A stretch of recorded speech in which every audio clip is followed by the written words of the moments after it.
All right. Well, welcome everyone to the Hadley Avenue Neighborhood Street Traffic Calming meeting. As I said before, we are here tonight in person at 1001 Hadley Avenue, as well as virtually. It's November 7th, 2024. We're here right around 6 p.m. First thing we're going to talk about is just an overview of the traffic calming program in general. Then we're going to jump into some specific tools and methods that we use in the program, and then look at the specific design that we have started considering for Hadley Avenue. But we also want your input on what you all would like to see and anything that we can consider when we're finalizing that design to ultimately be voted on by the residents of Hadley Avenue. So circling back, what is traffic calming? This is a recurring program that Nashville Department of Transportation runs. It's one that focuses on residential streets only. So we don't do big commercial corridors, certainly no like large arterial roads. Basically, we're targeting neighborhoods with physical solutions to encourage lower speeds over significant lengths. What that essentially means is we don't do these block by block. We try to string together a reasonable length of roadway to do a complete project, because we feel that traffic calming generally works best when it's in series. And the primary goal of this program is speed reduction. So we'll talk about kind of why that's important and how it fits into NDOT's broader programming in just a minute. There are 3 E's of traffic calming. Those are education, enforcement, and engineering. Now we have engineering bold and underlined here because Nashville Department of Transportation has the greatest ability to meaningfully affect speeds by using engineering. We can do as much education as we can.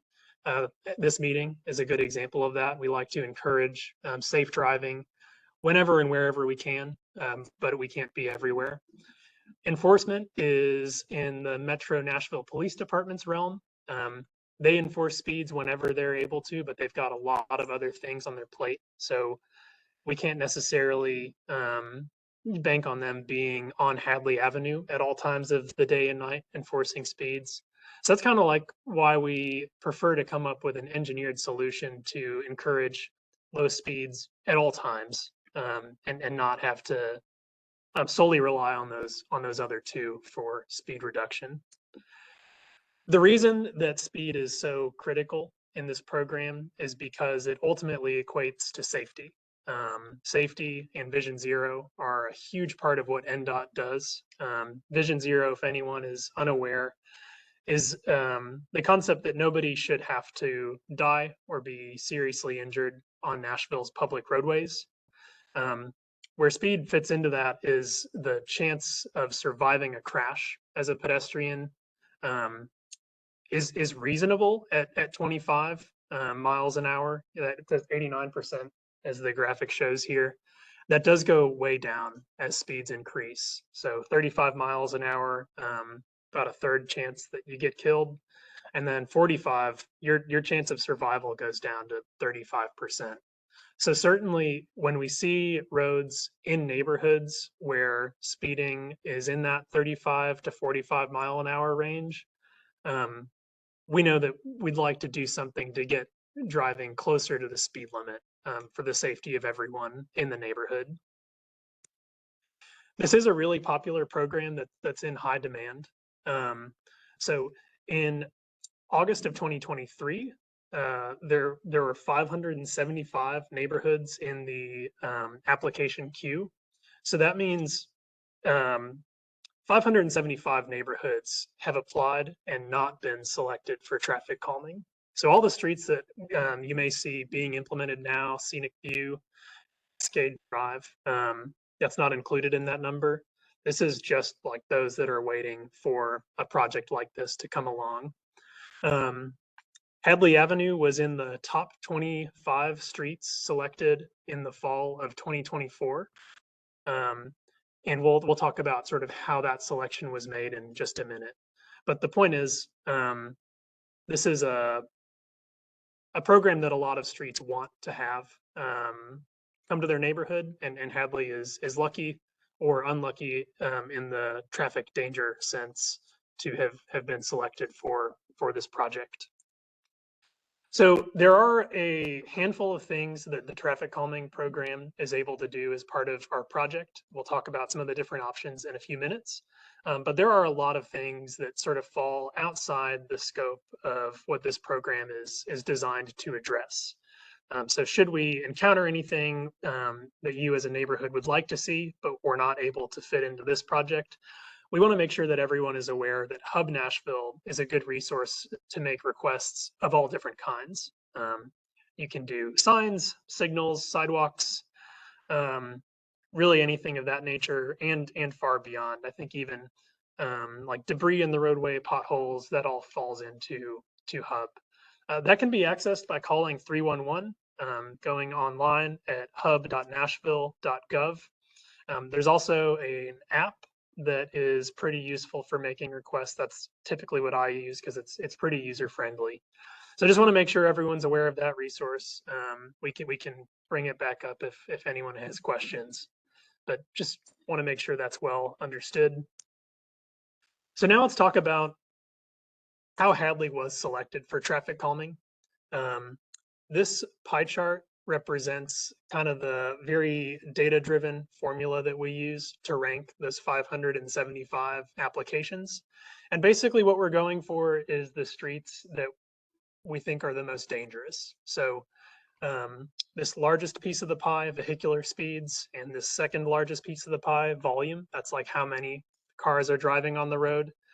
Those two combined generate the risk of people being struck by cars and injured by them. We know that's not the whole story, so we include a few other factors, but to a lesser extent. That'd be the crash history. So if somebody's already been hit by a vehicle, we want to know that, and we want to consider it when we're ranking all of these.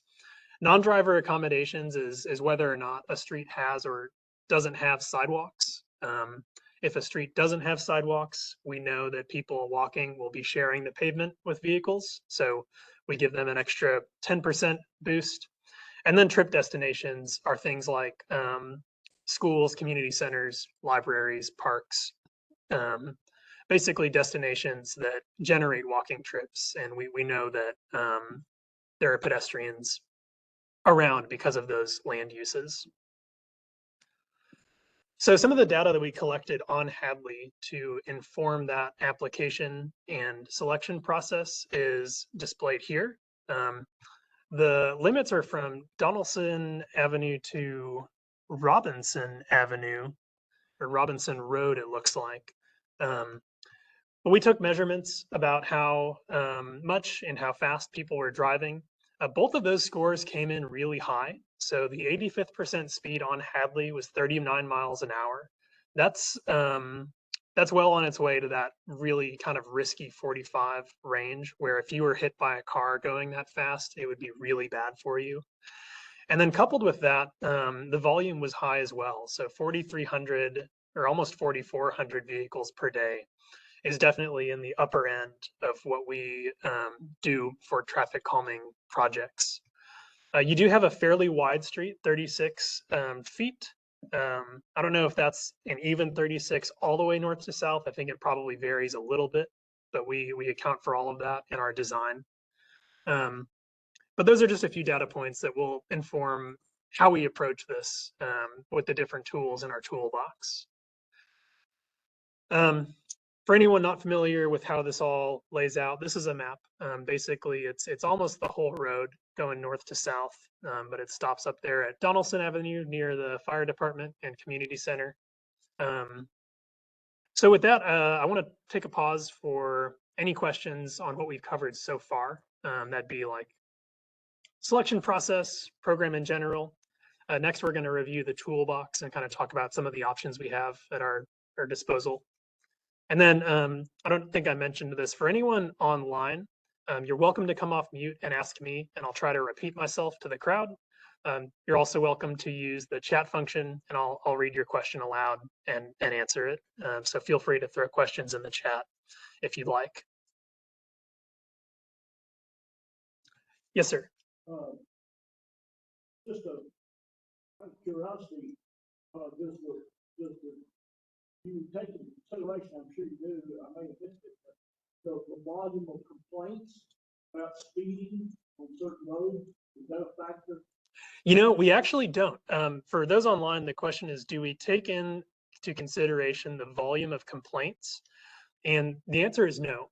And the reason for that is we know there are streets that do experience high speeding, like high risk behavior, and there just may not be neighbors there that are inclined to complain. So that's why we really focus on kind of the hard data that we can collect and rank streets that way. We do consider feedback. So a traffic calming process starts because residents of the street or a homeowners association applies for the program. So just by getting into consideration, we know that at least 4 people have experienced enough speeding or danger to be motivated to do that application. And that's when we'll kick off that data collection process. So we're not evaluating like every street in the whole city. It's just the ones that have felt compelled to ask for traffic calming.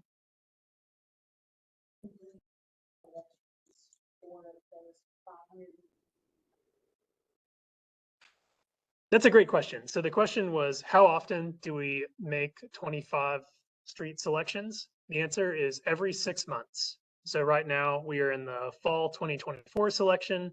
We'll choose 25 more in the spring and then 25 more next fall.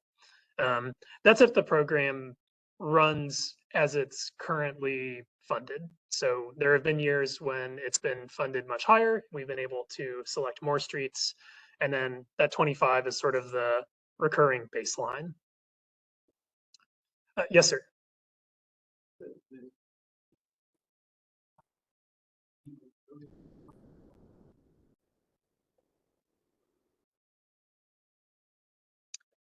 Yeah, that's a great question. So the question is, what does 85th% speed mean? Basically, it works like a median would.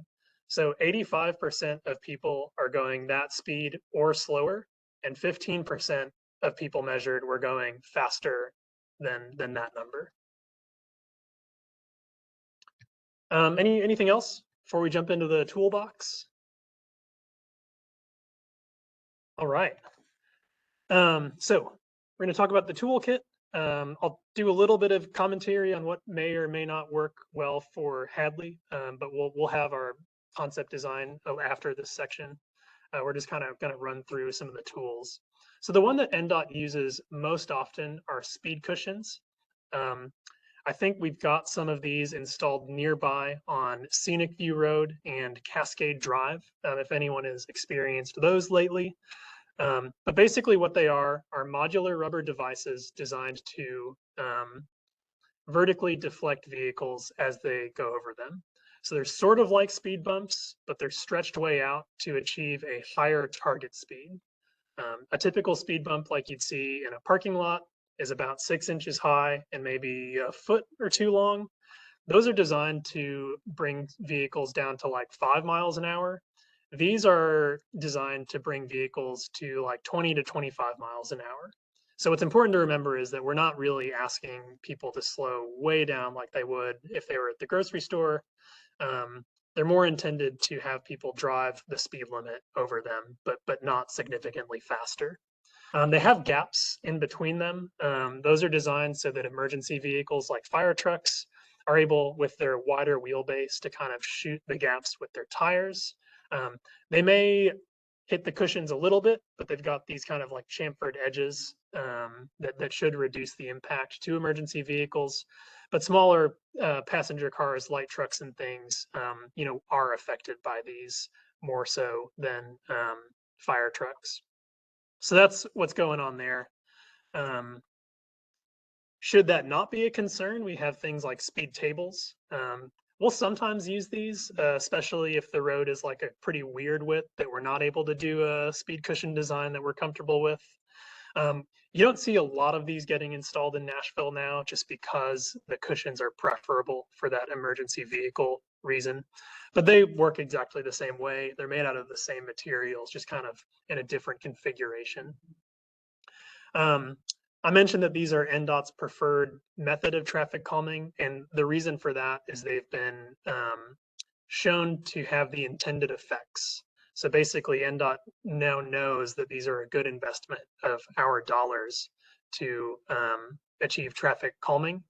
What we're looking at here is the results of a study that NDOT conducted last year, basically to verify that. And they found that over 6 projects before and after, the average speed came down from 31 miles an hour to 22, and the 85th% speed that I discussed earlier came down from 37 all the way to 25. So with y'all 85th% speed of 39, we could reasonably expect that to be in the neighborhood of the speed limit after these are installed. Not every street is able to have an ideal speed cushion based design. There are some constraints on where we're able to place these and have them work as they're intended. So hills, for instance, that are too steep, we have to kind of work around. And then any street that's like curvy, we are really careful about sight distance and making sure that we're not surprising anyone with speed cushions. In situations like that, we employ a few other tools to kind of fill in the gaps.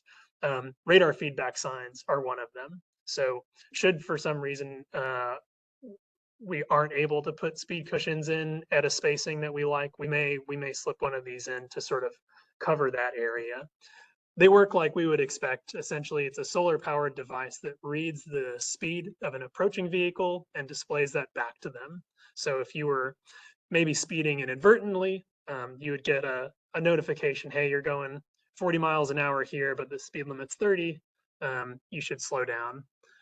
It's important to remember these aren't enforcement devices, so it's not writing your ticket, it's not taking a picture of your license plate, it's purely communicating to you how fast you're going, and hopefully if one was speeding, they would slow down. We can also do pavement narrowing. So this is something we may consider on Hadley. Basically, wide roads with a lot of pavement are more comfortable to drive quickly on. I think we all experience that on like the interstate. Basically, the further you can see ahead and the more space you have to maneuver, that just kind of psychologically induces you to drive quicker. When we narrow the pavement with wide edge lines like we see in this picture, that doesn't physically affect any vehicles, but psychologically it kind of narrows that space up a little bit. And it can help delineate in neighborhoods with no sidewalks, like the one pictured here, where somebody would feel a little more comfortable walking because there's that edge line of the road that you might trust drivers not to drive over.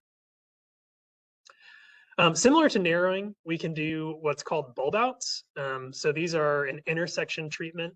If we see intersections that are excessively large and perhaps inducing fast turning movements that would be unsafe for pedestrians crossing the road being turned onto, these are a tool that can tighten up that corner a little bit, and by doing so, reduce the speed that a car is able to make that turn. That just gives them more time to see a pedestrian that's crossing the street and then ultimately stop for them, we would hope.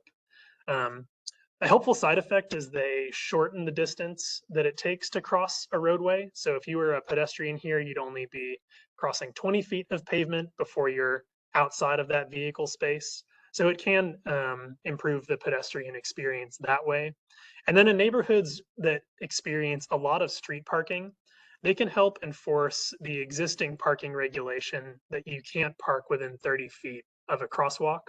The reason that rule is there is because when cars are parked too close to crossings, it makes it hard for drivers to see them if they were crossing the street.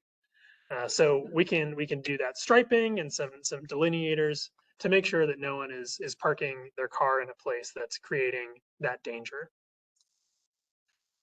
On really wide roads, we can do what's called chicanes. This is basically where we take the center line of a roadway and zigzag it back and forth, usually alternating with street parking. So we'll take some of the street parking that's existing today and remove it to make room for those zigzags. I haven't actually observed myself how heavy the street parking is on Hadley, so that's something I'd like to hear from you all about. But we've also got a field visit coming up in the near future where we'll do some additional observation ourselves. And then lastly, we have traffic circles. These are similar to bulb outs in the way they function. They narrow the intersection from the inside out instead of the outside in.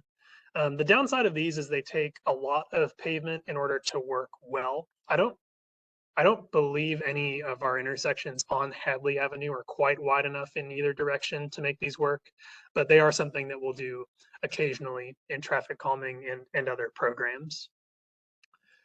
So any questions about tools before we go to the next slide and talk about our rough draft design? Yes, sir. On the, I guess they're called speakers. I would think it's situational, but is there typical guidelines that would be interspersed every? Yeah, so the question was, is there guidelines for the spacing of sets of speed cushions? And the answer is yes. The threshold we use in Nashville is between 300 and 500 feet, if possible. There are a lot of things that kind of throw a wrench into that. Driveways, for instance, we never place in front of driveways. Y'all have a nice kind of grid pattern in Old Hickory, so we're going to make sure that we put them an appropriate distance from any cross streets and stop signs. So that's sort of what informs that that starting point, but there's numerous reasons that we sort of need to shuffle that around more or less. Yes, sir.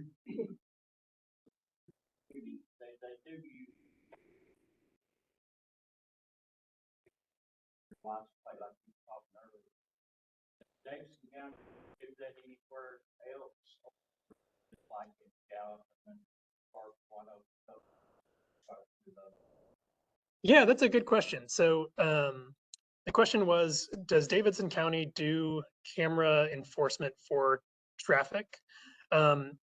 Largely, the answer is no. There may be a few around, but generally we don't. And I think the reason for that has to do with Tennessee state law. Having like tickets that you get from cameras, I think they don't have as much teeth as a regular ticket. So NDOT has not felt they're a good investment. Yes, sir. So the first set of speakers, they have the gaps in the center. Just wondering, those deter trucks from gaps on the outside as well, as fire trucks? Because I've noticed a lot of commercial are a big culprit for speeding. Yeah, that's a great question. So the question was, do the gaps in speed cushions have the same effect on commercial vehicles as they do for fire trucks? I know that the cushions are wide enough that just about any vehicle like has to touch them to some degree. Fire trucks don't have like a huge wheelbase, but I think it is larger than most. But it is, I mean, the bigger your vehicle and like the more wide its wheelbase is, the more it's going to be able to take advantage of that. So it's possible, but generally in traffic calming projects, we do see certainly the average speeds go down, and we haven't heard a lot about like commercial vehicles being immune to their effects. I also like to add that there's a car in the neighborhood. Yeah, that does. Mm-hmm. Yeah, that does come up quite a bit. So motorcycles likely would be able to go in between the gaps of a speed cushion. That's not something we can do a lot about, but certainly that's where kind of those other two, education, hopefully some enforcement, can kick in and also work with that. Yes, sir. Just a quick question.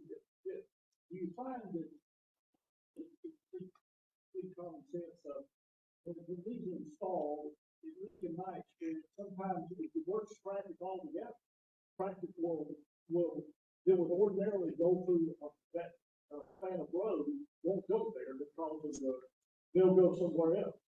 does that affect business, in your experience, does that affect businesses somewhat? Do you take that into consideration, that the traffic flow volume will diminish because of the Yeah, that's a good question, and one I haven't gotten before. So the question was, one, does the volume of traffic go down? And if so, does it affect business? Um, I'll answer the first part confidently. We don't see a lot of volume reduction on traffic calm streets, even in areas where you would think people would try to avoid it. Uh, Generally, if you're driving the speed limit and you can get through a traffic calm street at like the intended rate. So we wouldn't really think a lot of time could be saved by making an extra length trip. It may be slightly more comfortable, but anyway, it's hard to say. And I believe NDOT is working on like a small study to see a few different projects around town to see if that volume went down. About the businesses, I kind of doubt they have a significant effect. At the very least, we hope that these create environments that are more walkable and just pleasant to be around in general. So we'd like to think that would be an improvement for businesses on a street, and certainly vehicles that are driving at a slower rate have a little more time to see things like signs and parking spaces, things like that. But that's all speculation. We haven't like studied local businesses' effects or anything like that. Yes, sir.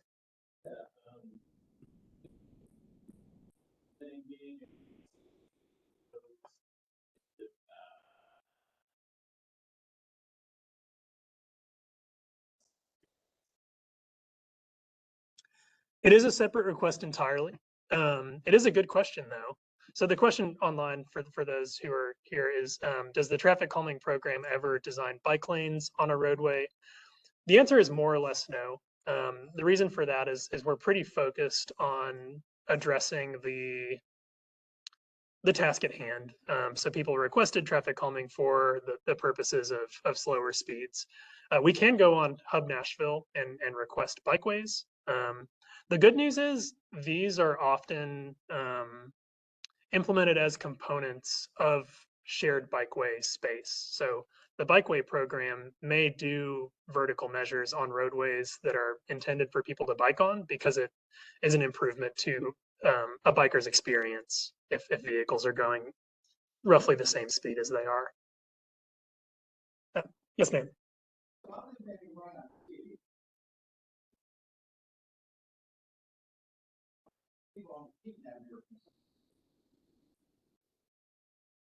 Mm-hmm.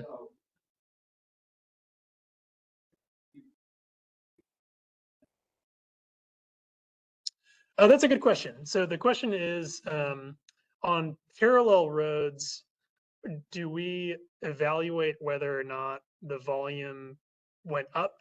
The answer to that is no. Certainly, if residents on parallel streets or any other street in the neighborhood is interested in having traffic calming on their street as well, we'd invite them to apply.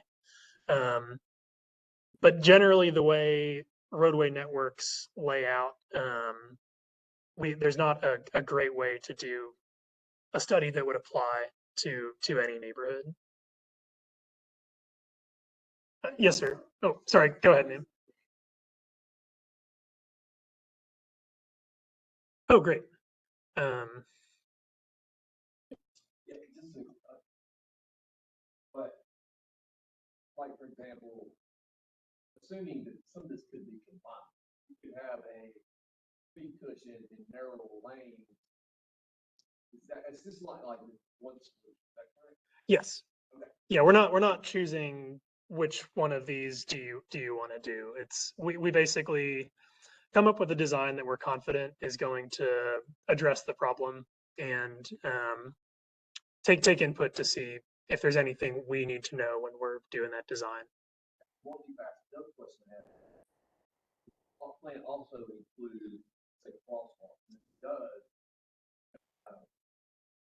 crosswalk signage with bells and signs.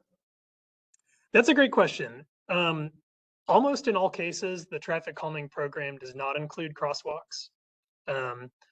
If anyone is unaware, in Nashville, a crosswalk is defined as just anywhere that two linear sidewalks cross a road.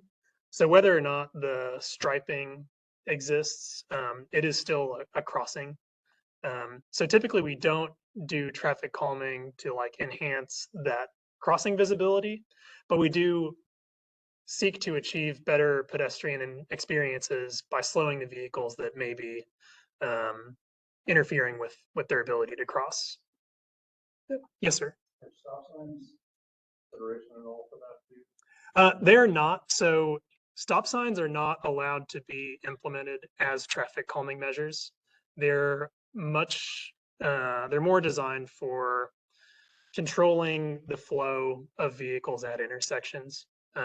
So you can request stop signs in Hub Nashville, and basically NDOT will do a study, look at crash history, volumes on each of the roads, and those would decide whether or not a stop sign was appropriate. Yes, sir.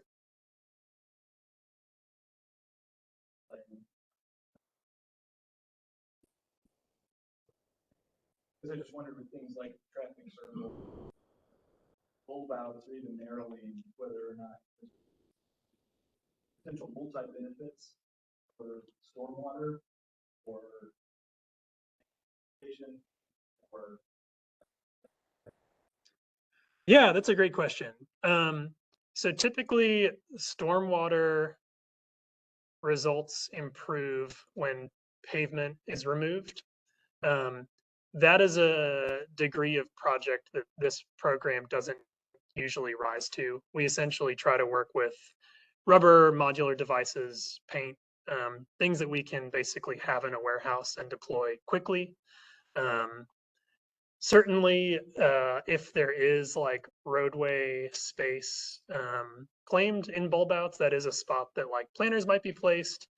That level of beautification kind of falls outside of what NDOT is wanting to achieve with this program.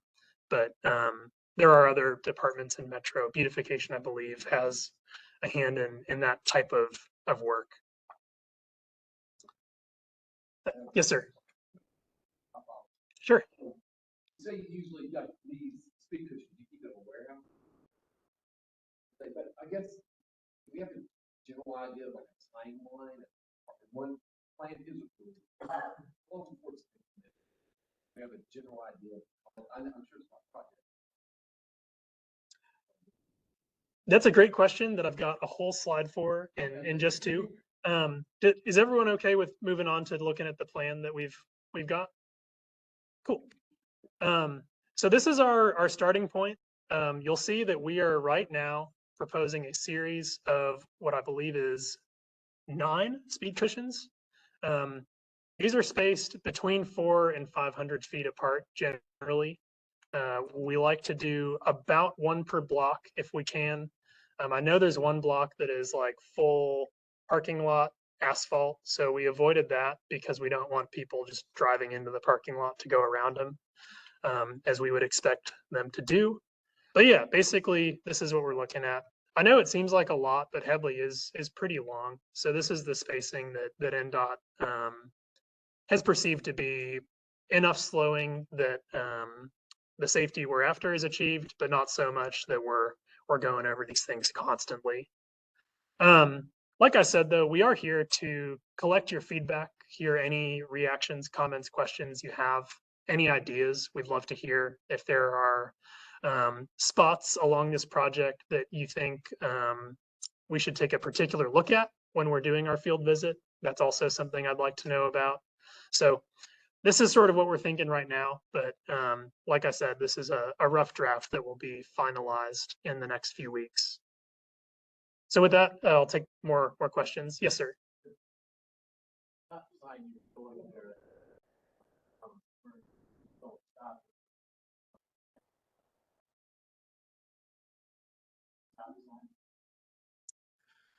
That's a great question. So if you were going north on Hadley and turning left onto Donaldson, you just go.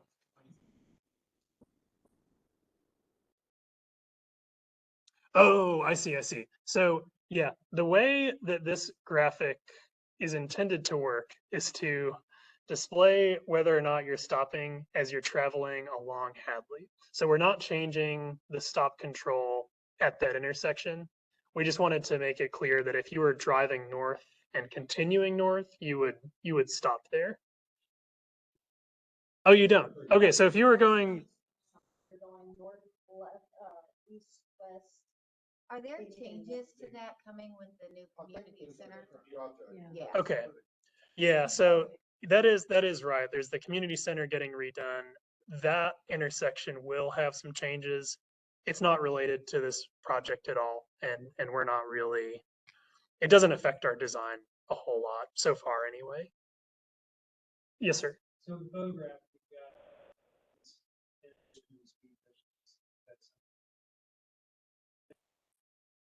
So this photo is really a visual aid. 36 feet is definitely more pavement than we need for 2 lanes. Is edgeline narrowing something that you'd prefer to see in the design? Okay. Is it striped already? Or is it just, okay, got it. But I have seen where they narrow the roads, but they do a zigzag. I Mhm. wouldn't want to see zigzags all the way up there. That's not something that you're interested in? Well, straight lines, narrow streets just as well. Yeah. Zigzags, Okay, but like to just make sure I'm understanding, you're not enthusiastic about the chicane treatment for Hadley. I'm not. Okay, I just wanted to make sure I understood your comment correctly. Yeah, I don't know if anybody has seen those, but they're literally zigzags. yeah. Can I add to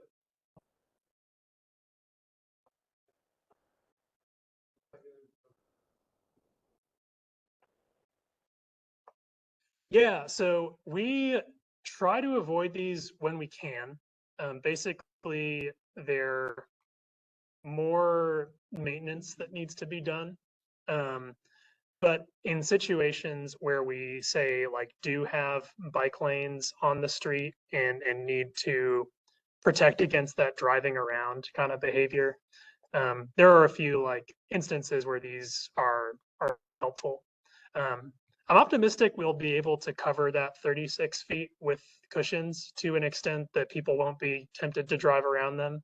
But should we encounter any spots that we think we might need those flexible delineators, it is something we could do, but most of the projects don't have them included. Are you guys gonna look like, I know, especially churches on that side of Hadley. A lot of the churches there, there's no delineation between road and park. I don't know, I mean, for me, I'm walking down there, I'm like, parking is wrong. I mean, there's nothing to say they shouldn't be there. Yeah, that is true. That is the one block that we specifically didn't place cushions on because we were worried about people driving off the road to get around them. There isn't really a lot in our toolbox that would prevent that condition. Certainly, it's not how parking lots are built today. But that's a specific kind of like private property issue that this project's not really for. I guess my question is, you're talking about the psychological. Oh, sure. Closing down, Hmm. so it seemed to me that if you don't have a line delineates nothing to Oh, I see. So the suggestion would be put in some line work that, okay, that's something that I think would be appropriate.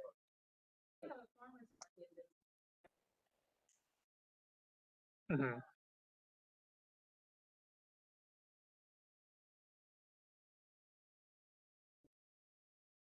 Yeah, great. That's really good to know. Thank you. Um, A number of, like, to me, that seems. Not like. Yeah. Like, to me, it's like, I know going down some roads, one after the other. I want my daughter, I know downtown, go to school every day. I would love to have one around there, especially that will help, but I'm not sure that will, whether you cut out for that. So kind of almost a few. Yeah, I will speak to that a little bit. So we, Clear out that, warning so we can see. oh, sorry about that.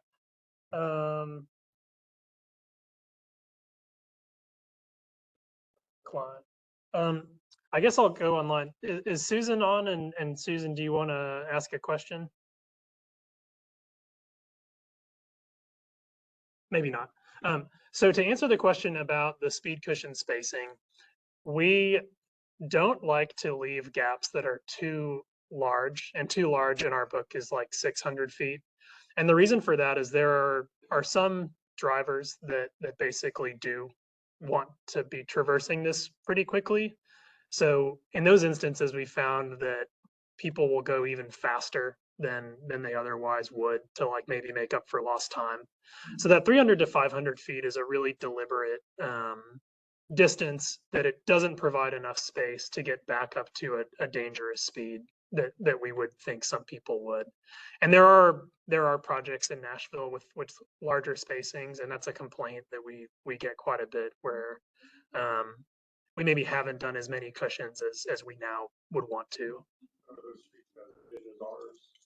You know, yeah, we do projects in just about every kind of part of town. McFerrin Avenue in Nashville, I think, is an example of an earlier traffic calming project in a gridded neighborhood like this. It's very straight, and it in my observation has seen that kind of behavior. Yes, sir. Yes, related to that, these cushions, permanent installations where we. Yeah, they are easy to remove. So basically the way they're installed is they're bolted onto the asphalt. So should the street need to be repaved or reconfigured in some way, they come right up. I will say that we do install these to be permanent. So once they go in, NDOT will maintain them and keep them in good shape. But it's not like they're being made out of asphalt itself. They're modular devices. Next on deck, we've got that timeline slide I was talking about. Does everyone want to move on to that? We can also stay on the concept for answering any other questions, and then we've got time for questions at the end, of course, as well. All right. So like I mentioned, this all starts with an application. So somebody submitted a request for Hadley Avenue between these two roads to get traffic calming.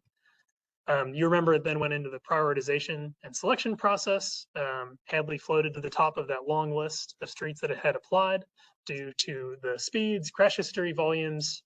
And now we're at this neighborhood meeting highlighted in the red circle.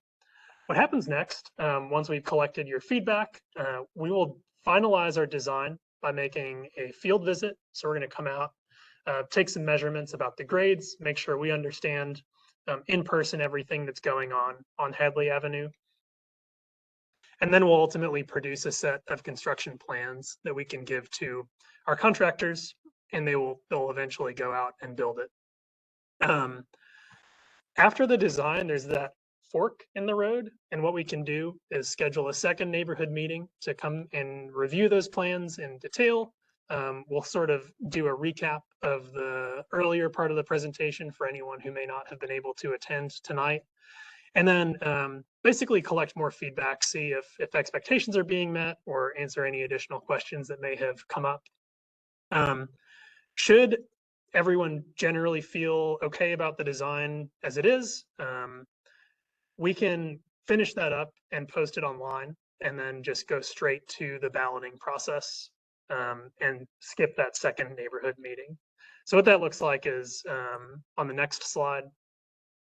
And basically you'll all get postcards in the mail and say whether or not you'd like the project to move forward. If it should move forward, it'll then go into the construction queue. That unfortunately right now is between 8 and 10 months. So it is quite a while. I've heard that Scenic View was installed recently. So they are moving. I think Scenic View's meeting was less than 8 months ago, if I recall. So that may be improving. I know our contractors are working really hard to be expedient, but it is quite a long list of traffic calming projects that are waiting to be built right now. I mean, if it's helpful, Cascade was also installed months in advance of deadline, so Oh, great. kudos. That's excellent to hear. I'm glad the pace is being picked up a little bit. So that's that. Next, I'm going to kind of talk about the balloting specifics, review kind of the particulars. Basically, this on the top left is a picture of the postcard that you'll receive. It has a QR code to access NDOT's online ballot form. It also has a phone number you can call if you prefer to vote by phone. The really important piece of this is the unique ID code that'll be on a sticker in the bottom right corner of the ballot. We use that just to make sure that all of the votes we're getting are, matching up to the list that we have. So if anyone accidentally voted twice, we would be able to see that and kind of filter it out. The ballot period is open for 6 weeks after the postcards are sent out. We try not to have it be too long that we're waiting unnecessarily, but we do want to give enough time for residents to get the postcard, log on, maybe ask their neighbors if they've gotten theirs. It's an excellent time to go kind of talk with your neighborhood groups, either advocate for or against, whichever you prefer. But that's really the intent of that ballot window being open for a while, is just to make sure everyone who wants to vote hears about it and is able to. You can either vote yes or no on the ballot. Voting yes means the design we've done will be installed. Voting no means that design will not be installed, but we may do a less intense, like kind of striping only design maybe as kind of a backup option, just so that we don't do nothing about a known speeding problem. And a ballot is successful if 66% of respondents vote favorably. So we don't need 66% of every resident, just the votes that come in. If 66% of those are yes, that's a go. This is what we call the ballot zone. So the policy for this program is every owner of a parcel whose property abuts the affected right-of-way, in this case, Hadley Boulevard, will get a vote. That extends to residential properties, churches, and schools. So not operating businesses, not vacant lots. Owners with multiple properties will get one vote. So we won't be sending a postcard to the church and the church's parking lot, just the church.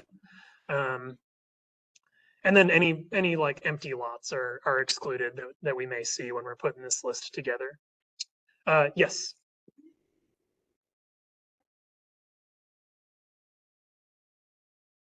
So basically, churches and schools we consider to be important, like generators of walkable trips. Basically, we like them to have a say in whether or not a project like this gets installed. Businesses can be like any sort of range of entities. So like anything from a sandwich shop, or maybe like an auto mechanic, or maybe it's just, a shack that's owned by Walmart or something. Generally, we want this decision to be made by the neighborhood. So that's some of the rationale behind that policy. I think you said it's on. What's the plan is to put, you have 6 months.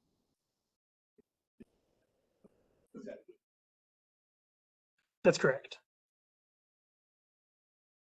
Sure. And by the community, you specifically mean everything in yellow right there. That's not the people who live 2 or 3 streets away. That's correct. Yes, sir. So church, I guess, is much bigger and has a lot more people and more administrative people. They still only get one vote. That's correct.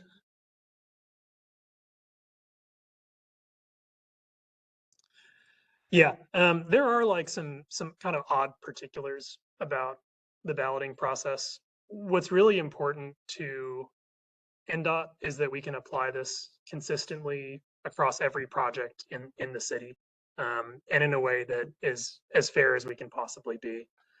What we don't want to do is have kind of fluctuating rules project to project. That would just open up all kinds of cans of worms that we're not really equipped to deal with. Yes, ma'am.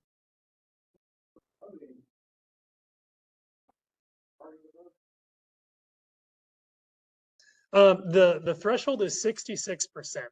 So if 51% of people vote yes, that would not be enough to do the project. It would need to be 2/3 or more in support to do it. Yes, sir. And when you mentioned the project, but let's say, let's say the ballot reaches the threshold to go ahead.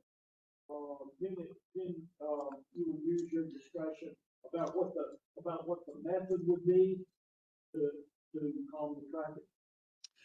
Yeah, more or less. So it wouldn't necessarily automatically be something else. Oh, I see. Yeah. Right now, this is the current plan. Basically, we will alter it to include some of the things we've heard about. The edge lines, particularly on that undefined parking lot, I think are a great idea that we'll include. But basically, we will generally pursue a plan like this, make construction drawings for it. That would be what we're actually. Those would be Oh, involved. yeah, so for everyone, I may have not made this clear. We'll post the plans online and then send the ballot postcards, and the postcards will direct you to the plans. So everyone will be able to see exactly what's being proposed when you're deciding yes or no. Yes, sir. Sorry, basically, you have to reside on Hadley. From what I can see, so the residents of Hadley kind of dictate what's going to happen. I live on Riverside. We have no say so. Yeah, that's correct. Certainly, you are more than welcome to discuss as a neighborhood. Anyone on Hadley, you'd be able to talk with them. The rationale behind this is if you are living on Hadley and that's your street, you are the ones who are in danger from speeding vehicles. It would get kind of complicated to almost an unwieldy degree if we tried to like make judgment calls on where that ballot area extended to. So ultimately, this is the group that is affected the most by speeding that's happening. So that's sort of how we make that distinction. Yes, sir. I mean, for most of us here at the table alone, like we all have kids in, elementary or so it's like we're crossing Hadley, and like I don't trust my daughter at at any age really cross that street because everyone's sitting down. I mean, I understand that the voting is limited to that. That's like I live just behind that street and see it every day. I have to cross it every day. Yeah, we definitely understand that not only the residents of Hadley use it or cross it. So that's, but we do need to figure out a way to choose a really consistent boundary for these, and this is the policy that's in place. That's all I've got. Any other questions? Yeah, yes, please. I live right up there.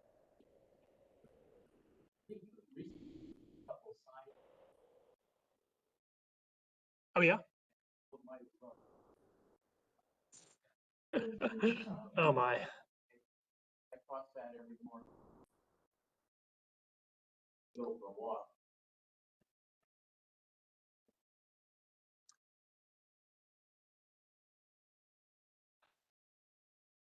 Crosswalks completely off the table, or that's something?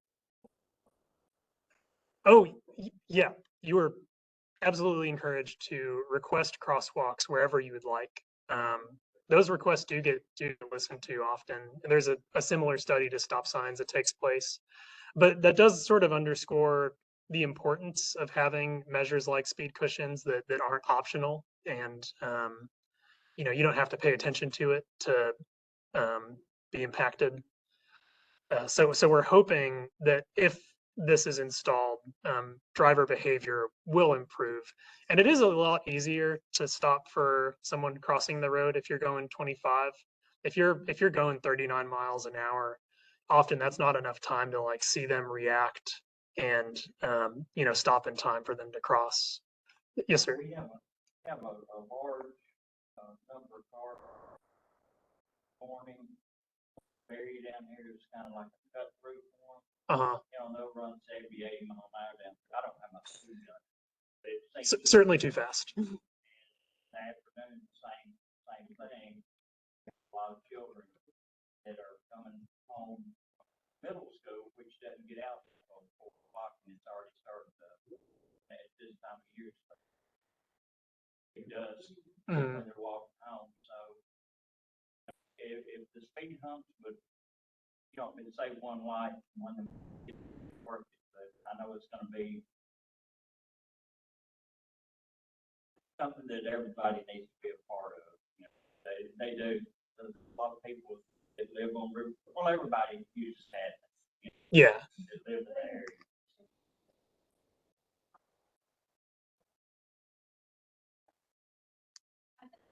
You may have mentioned this earlier, but so I live on Bryan Street. So what I foresee happening, and you guys all chime in, somebody comes down Hadley 14, they're like, I'm gonna pop left, go down to Bryan Street, up Bryan Street to the back wherever. That's already started. So did you say there is not research about how it affects that? That's correct. Now, certainly, if people are speeding and cutting through your street, you'd be a good candidate to apply to traffic calming, and then we'd be having a similar meeting about that street as well. Yes, sir. Often a pedestrian crossing Hadley with small children. I guess I wouldn't mind seeing more to reduce the traffic. Yeah, that's good to know. Are there intersections in particular that you're worried about? Like,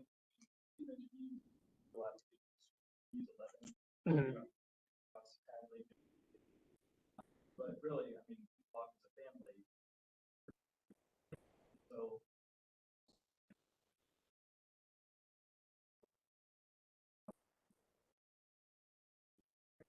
yeah, 14. Rachel's walk, we'll go to 8. Coffee shop. Like I can see that being useful because it's like people.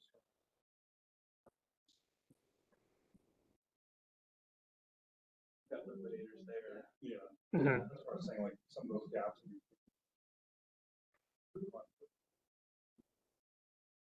Yeah, no, that's great feedback.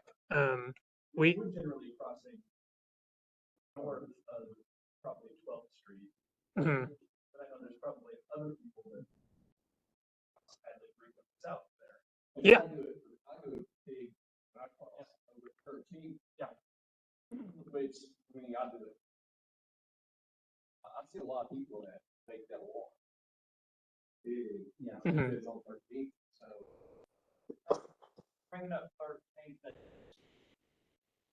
and it may be something that need to address with Nashville or whatever, but there is a lot of vehicles. That is the major cut through street to Robinson Road down there. 13th is. There's a lot of cars parked on the side of the road, and you'll have to stop, wait for somebody else passes. Oh, I see. Around, and something that Nashville would address if That's a good question. It's So, the reason 13, I mean, there's a lot, just about everybody in the village has a park on the side of the road if they don't. 90% of them doesn't have driveways. Yeah. But on 13th, it's been such a busy street. The folks, you know, they'll have their cars parked on the side street, but 13th don't have visitors or whoever, and they park on that main cross street. mhm. Kind of always been dangerous, but so natural. Yeah, it's certainly worth submitting. I don't exactly know what category that particular issue would fall in, but definitely don't hesitate to tell them about it. It isn't something this project will cover. We're focused on Hadley alone tonight, but it's good to know. And yeah, street parking does often work in mysterious ways. Small 13, I was like a package.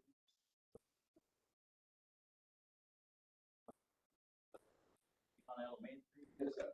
you can go down 13th and on around and you'll cut through. But, you know, you got Brian and Barry and all of them that run this way and then 13th that way. A lot of parking out.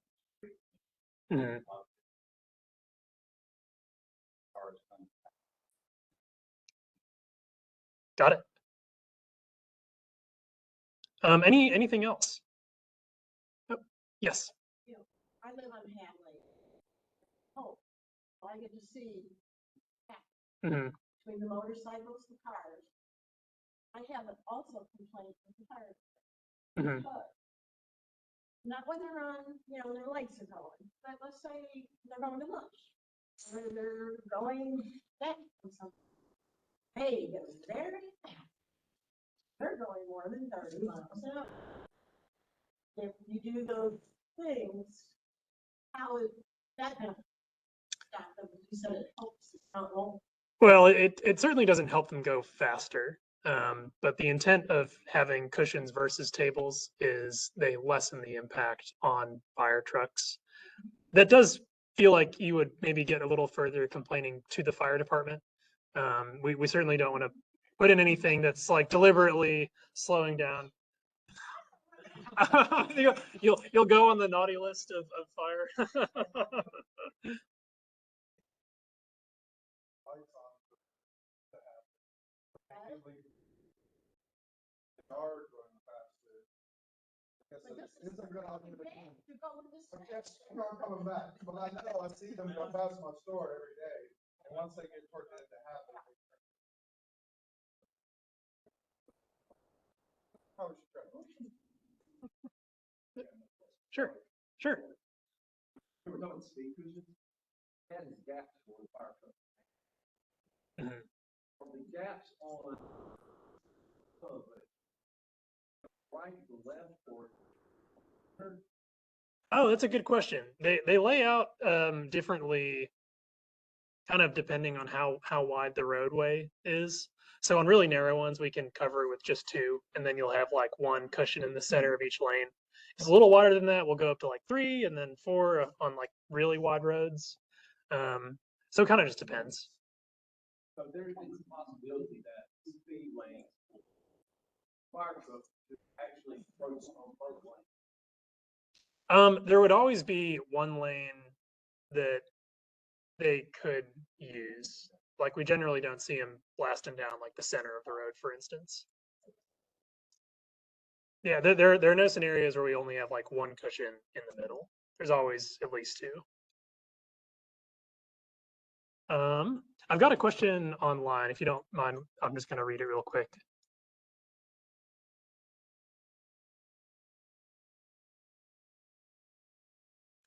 Oh, got it. So this was a question about the parking lot between 10th and 11th. We don't have cushions on that block because of the parking condition. We know that someone would drive into the parking lot around the cushions if we were to put them there. But someone asked earlier about doing some edge lines at that location, and I thought that was an excellent suggestion that we'll do our best to implement. Anything else? Yep. Yes, sir. So the biker bar was brought up earlier.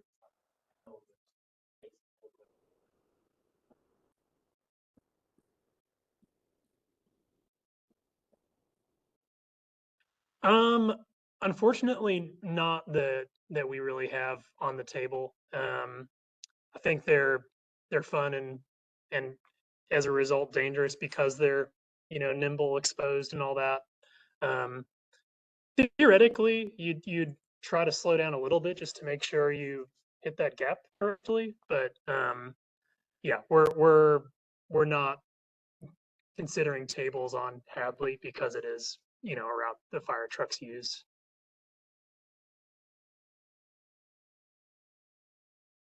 Oh, yes.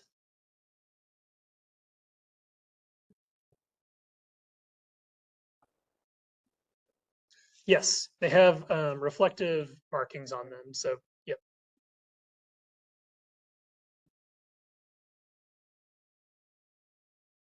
All right. Well, this is my contact information. There's also this says NDOT TrafficCalming.Nashville.gov. I'm not sure why this is hanging out here. But yeah, if there's any other feedback that comes up after tonight, feel free to reach out to me or your council member. We're happy to hear it. And while we're doing our field review and study and everything. Before we wrap up, I do want to ask the group, does anyone feel strongly one way or another whether we should have a second meeting or would we prefer to skip it and go straight to the ballot? Second. It'll delay it by the amount of time that it takes to hold, but it won't delay it by like months and months and months. Right now we have 1, 2, yeah, between 8 and 10. How many people were invited? That's a good question. It would have been everyone in this zone was sent a postcard. It sounds like the link and invitation was distributed beyond that as well, which is great. You know, we like to hear from the whole community. But yeah, off the top of my head, without counting, I couldn't tell you how many are within that zone. But typically, like on a good traffic calming meeting, we'll have between 10%, 25% of people show up, and that feels like roughly what we had tonight. Does the second meeting have more or less? Typically less. It is a lot of like recap. So if anyone felt like they'd kind of gotten the information they need, they may not feel the need to come to the second one.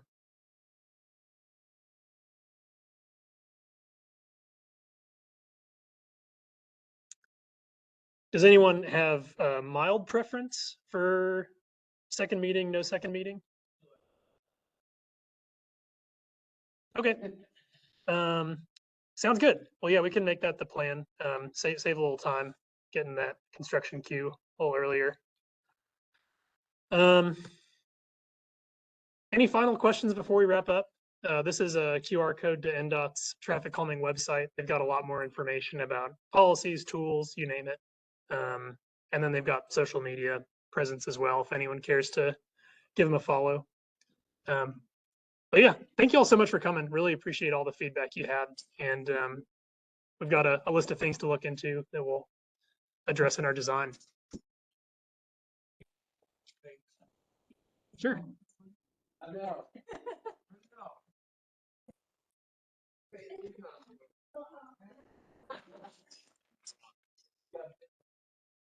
Hi. Question about scenic view. Sure. We turn my hearing aids down. Yeah.